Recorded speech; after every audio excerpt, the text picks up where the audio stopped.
लोकसभा निवडणुकीमध्ये दक्षिण मुंबईतील लढत सर्वात लक्षवेधी होणार असल्याचं स्पष्ट झालंय। अरविंद सावंत आणि राहुल नार्वेकर यांच्यामध्ये थेट लढत होण्याची शक्यता वर्तवली जाते। दोन्ही मराठी उमेदवारांमधून आता कोण बाजी मारणार पाहूयात त्या संदर्भातला रिपोर्ट। विद्यमान खासदार अरविंद सावंतांची उमेदवारी निश्चित मानली जाते, तर विधानसभा अध्यक्ष राहुल नार्वेकरही मैदानात उतरण्याची दाट शक्यता निर्माण झाली आहे। शिवसेना ठाकरे गटाचे अरविंद सावंत आणि भाजपचे राहुल नार्वेकर हे दोन्ही तगडे उमेदवार असल्याने दक्षिण मुंबई लोकसभा मतदारसंघ आतापासूनच चर्चेत आलाय। तर मराठी आणि कोकणी मतं आपल्याकडे खेचण्यासाठी दोन्ही पक्षांमध्ये जोरदार चुरस निर्माण झाली आहे। आदित्य ठाकरे वारंवार लालबाग परळमध्ये बैठका घेत आहेत, तर राहुल नार्वेकर यांनीही मतदारसंघातील संपर्क वाढवत कामं मार्गी लावण्यावर भर दिलाय।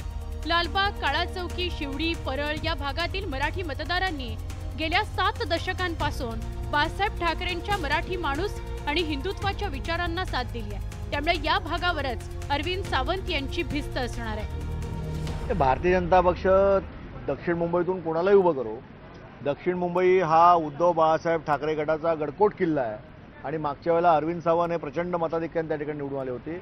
त्याचीच पुनरावृत्ती पुन्हा एकदा दक्षिण मुंबईचे मतदार उद्धव बाळासाहेब ठाकरे गटाचे आणि या ठिकाणी महाविकास आघाडीचे अरविंद सावंत यांनाच प्रचंड मताने पुन्हा एकदा विजयी करतील।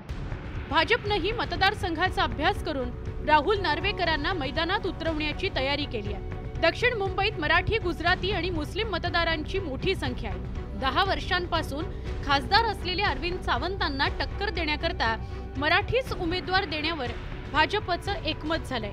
परिणामी उच्च शिक्षित आणि कोकणी चेहरा या समीकरणासाठी राहुल नार्वेकर परफेक्ट आहेत। ज्या ठिकाणी शिवसेनेचे खासदार आहेत, ज्या ठिकाणी शिवसेनेनं निवडणूक लढलेली आहे, त्या ठिकाणी माझं मत आहे की शिवसेनेचा दावा असला पाहिजे आणि तो दावा आमचा आहे।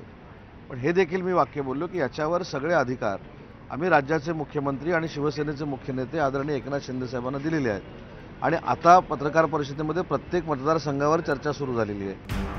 लालबाग, परळ, गिरणगाव हा भाग शिवसेनेच्या स्थापनेपासून बाळासाहेब ठाकरेंसोबत एकनिष्ठ राहिलाय। आता शिवसेनेत फूट पडल्यानंतर 2 शिवसेना निर्माण झाल्या। या मतदारसंघातील मराठी मतदार भाजपला साथ देईल का हा प्रश्न त्यामुळे निर्माण होतो। मराठी मतदारांची भूमिकाच विजयात महत्त्वाची ठरणार असल्याचं स्पष्ट होत आहे। Bureau report, news 18 Lokmat.